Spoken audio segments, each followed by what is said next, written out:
Now, there's a word that's been bandied about for the past 30 years. I think Tony Robbins is probably the most famous individual, the personal development guru that loved to use this word, and the word is empowerment. Now, empowerment's exciting. Empowerment's great. As a concept, we all would like some empowerment. The interesting thing is, there's a very simple formula to gain empowerment. Now, that formula is C is greater than E. Now, the C is represented by cause, and the E is representative of effect. Now, at the cause side of the equation, you have results. Perfect, fabulous results that are all exactly what you've looked to create and that you want to create. Unfortunately, on the effect side of the equation is reasons. Now, there is another word for reasons. We call them excuses. When you choose to live at the effect side of the equation, you're going to have lots of reasons why you're not getting the sort of results that you want. Being at cause is the key to empowerment. Being at cause allows you to have choices and to gain wisdom from every experience that you have. Now, I need to explain this to you in a little bit more depth. Being at cause means that you are at cause for everything that happens in your world. Your universe is unique to you. Every experience you have, you're at the core of because you're there. So all of the good stuff and all of the bad stuff. Now, it's interesting in society already today, we're in a position where, and you'll have done this, you've created a fantastic result. You go home to your family and say, you never guess what I've managed to achieve. It's called patting yourself on the back. We're all happy to put our hand up and own up to the magnificent things that we create. Look what I've done. That was me. I managed to create this all by myself. Aren't I fabulous? Now, that's interesting because people are more than happy to admit that it's them that's created the good stuff. But all of the bad stuff, that's not me. Oh, that's not me. That's somebody else. It doesn't even make logical sense, does it? Think about it. All of the good stuff was you and your interaction. All of the bad stuff is not you and was done to you by some other entity, a person or a corporation or the world in general. So being at effect is just an excuse for all of our failures, all of the things that are not quite how we would like them to be. But what's happening is we're not taking any action to make it any different.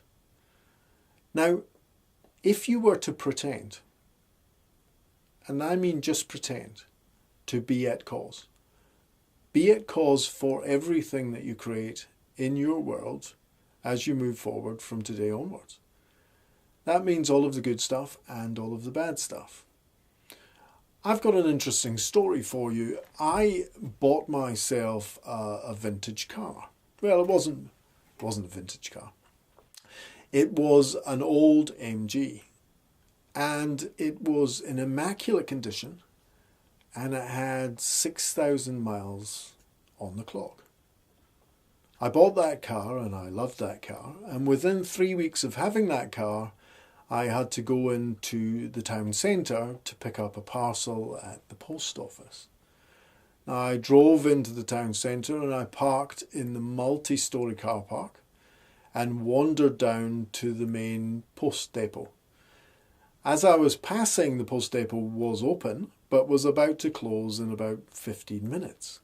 Closes at a weird time where I live. It's from about 3 to 3:45. So as I was passing the post office, I decided now I could either pick up the parcel now and carry the parcel around with me as I go into the shops in town, or I could spend 45 minutes in town and pick up the parcel on my way back.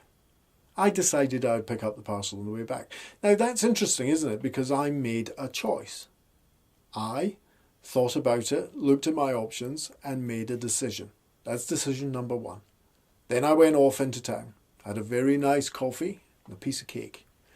Wandered about the shops, did what I needed to do, and then I was heading back, and as I was passing the post office depot, it was 3:40.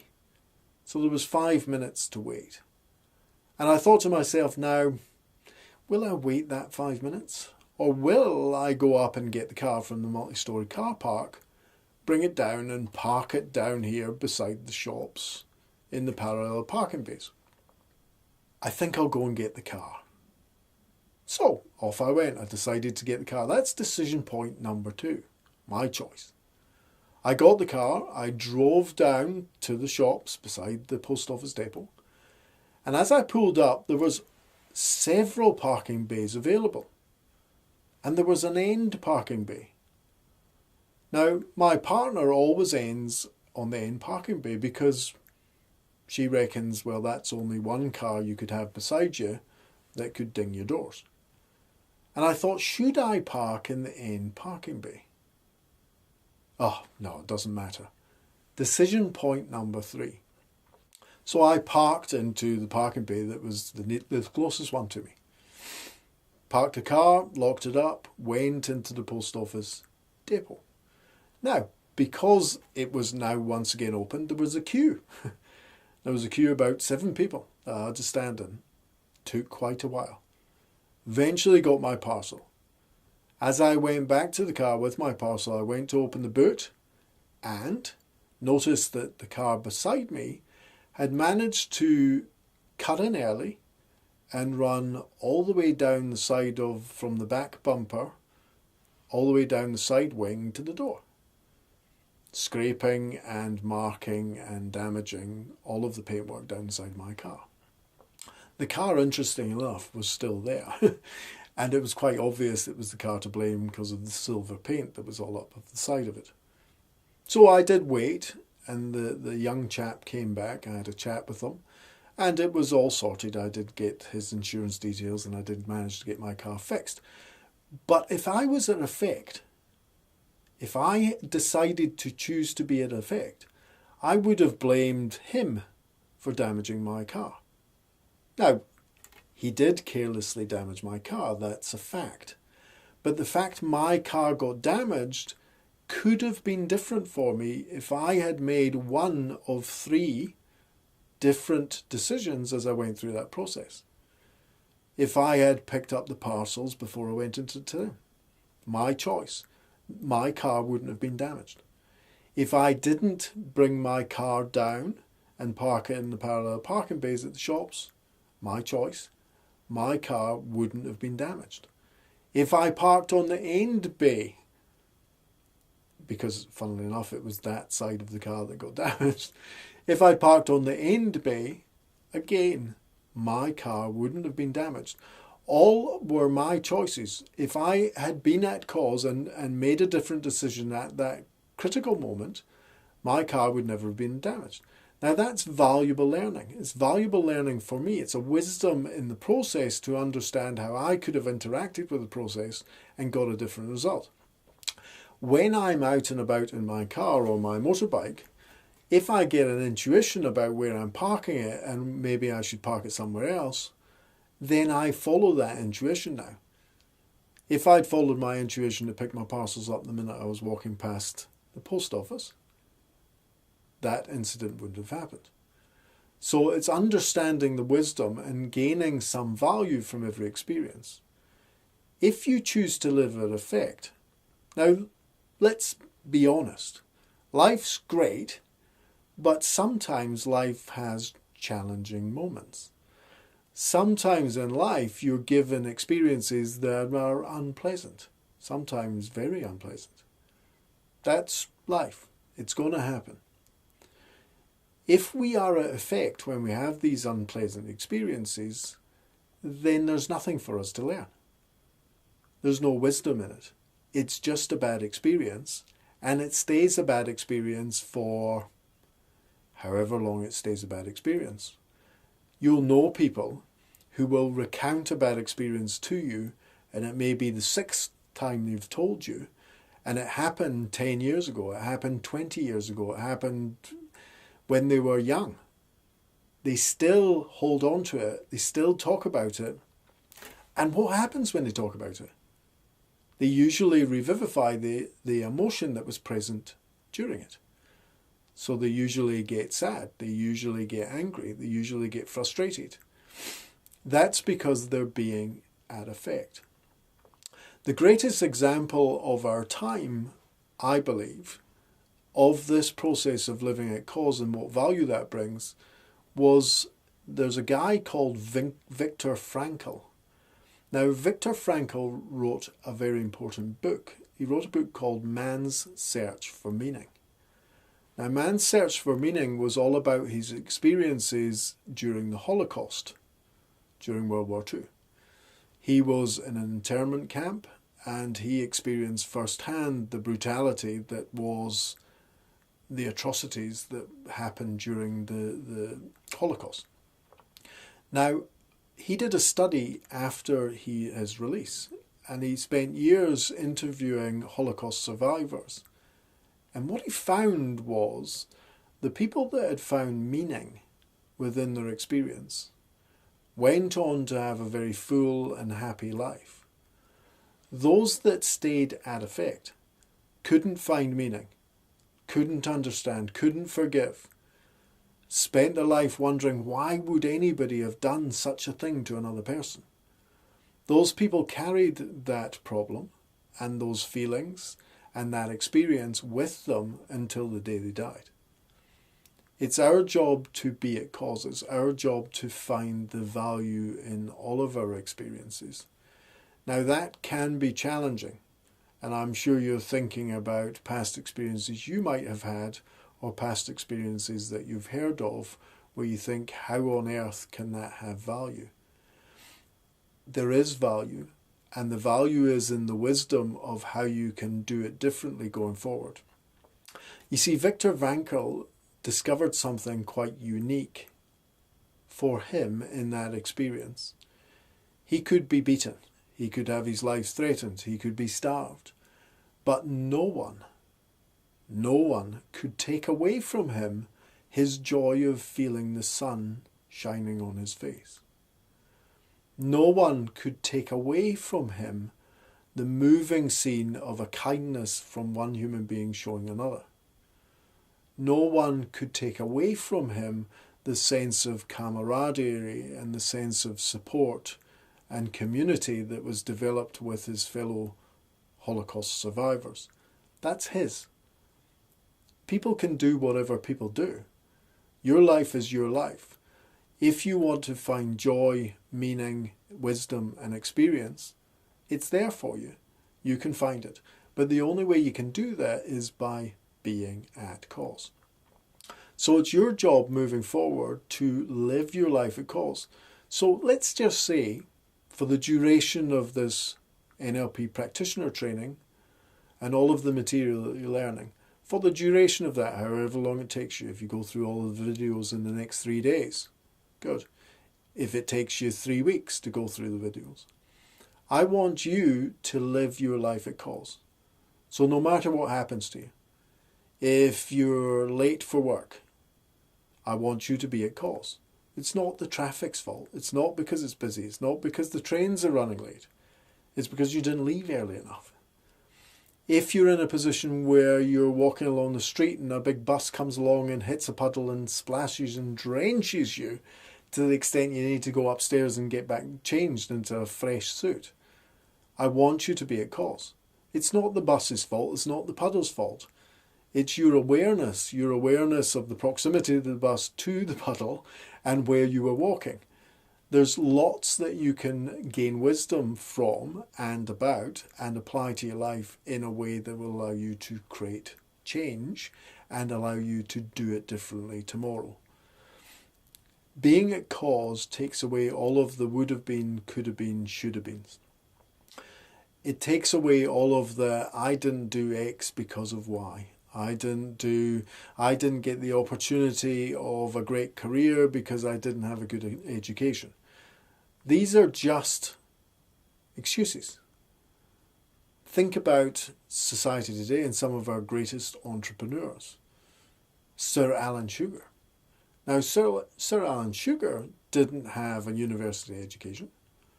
Sir Alan Sugar didn't live in a salubrious environment and in a fantastic area. He lived in a very rough area, and he was in a reasonably lower socioeconomic situation.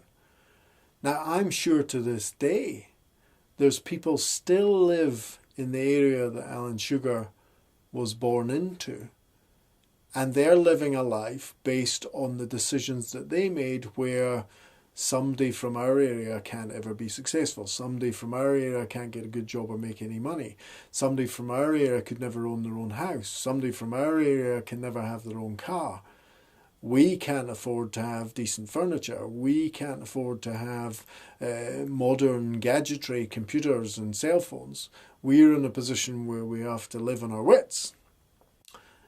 That reality was not true for Alan Sugar, yet he had the exact same experiences and the exact same opportunities as all of them had open to them at that time.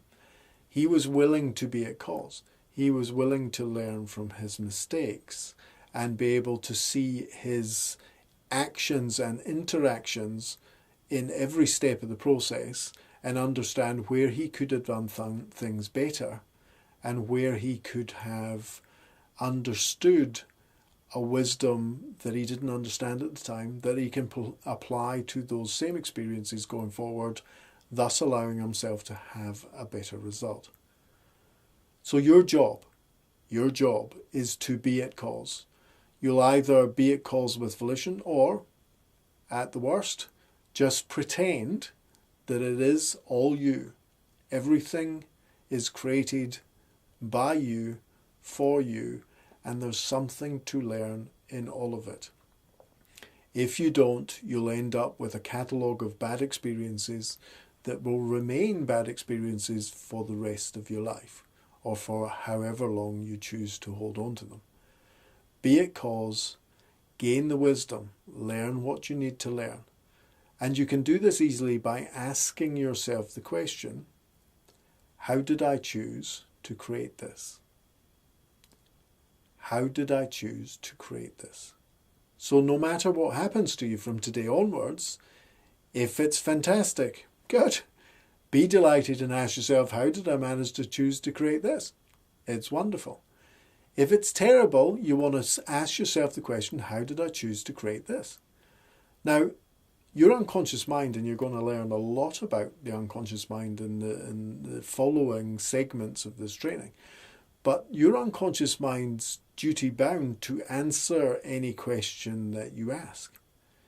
It will scurry off and get the information. So if you ask yourself how you chose to create it, it will scurry off and find out a valid reason that you can learn something from.